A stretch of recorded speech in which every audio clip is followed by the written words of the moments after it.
இழப்பதற்கு வாழ்க்கையில் இன்னும் எதுவுமே இல்லை, உயிர் மட்டும்தான் மிஞ்சி இருக்கு அப்படின்னு நிறைய பேருக்கு கஷ்டமான வாழ்க்கை சூழ்நிலை இருக்கலாம்.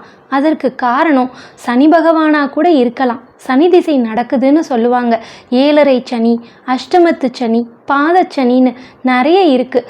ஒவ்வொருத்தருக்கும் அவங்களுடைய ஜாதகத்தின்படி என்ன திசை நடக்குதோ அது நடந்துட்டு போட்டோம்.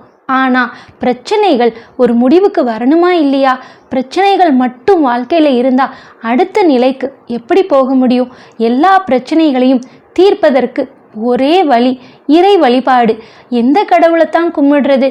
எல்லா கடவுளையும் நான் கும்பிட்டேன், போகாத கோயில் இல்லை, ஆனால் பிரச்சனைகள் குறைந்த பாடா இல்லை அப்படின்னு நினைக்கிறவங்களுக்கு இந்த பதிவு.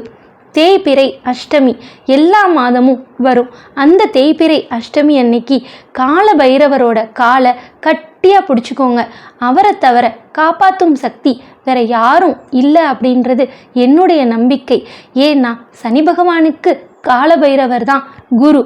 காலத்தால் ஏற்படும் எல்லா பிரச்சனைகளையும் தீர்க்க வல்ல சக்தி வாய்ந்த தெய்வம் இந்த கால பைரவர். இவரை வணங்கும் முறை ரொம்ப எளிமையான முறை. நீங்கள் தேய்பிறை அஷ்டமி அன்னைக்கு பக்கத்தில் இருக்க காலபைரவர், அதாவது சிவன் கோயிலில் எல்லா கோயில்லையும் காலபைரவர் இருப்பார்.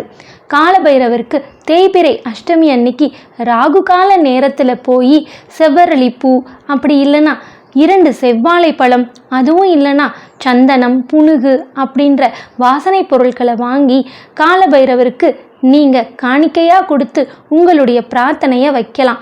அப்போது நீங்கள் சொல்ல வேண்டிய ஒரு சக்தி வாய்ந்த மந்திரம், ஓம் பம் கால பைரவாய நமக, ஓம் பம் கால பைரவாய நமக, ஓம் பம் கால பைரவாய நமக, ஓம் பம் கால பைரவாய நமக, ஓம் பம் கால பைரவாய நமக, ஓம் பம் கால பைரவாய நமக, ஓம் பம் கால பைரவாய நமக, ஓம் பம் கால பைரவாய நமக. அஷ்டமி தேய்பிறை அப்படின்றதால இந்த மந்திரத்தை அஷ்டமினா 8ன்னு சொல்லுவாங்க. 8 முறை நீங்கள் மனதார உள்ள முருகி சொல்லி உங்களுடைய பிரார்த்தனை, கவலைகள், கஷ்டங்கள் என்னெல்லாம் இருக்கோ எல்லாத்தையும் சொல்லி அது எல்லாம் தீரணும், காவல் தெய்வமாக இருந்து எங்களை காக்கணும்னு வேண்டிக்கிட்டு விளக்கேத்தி வழிபாடு பண்ணுங்க. கோவிலுக்கு போகிறவங்க இந்த முறையை செய்யலாம்.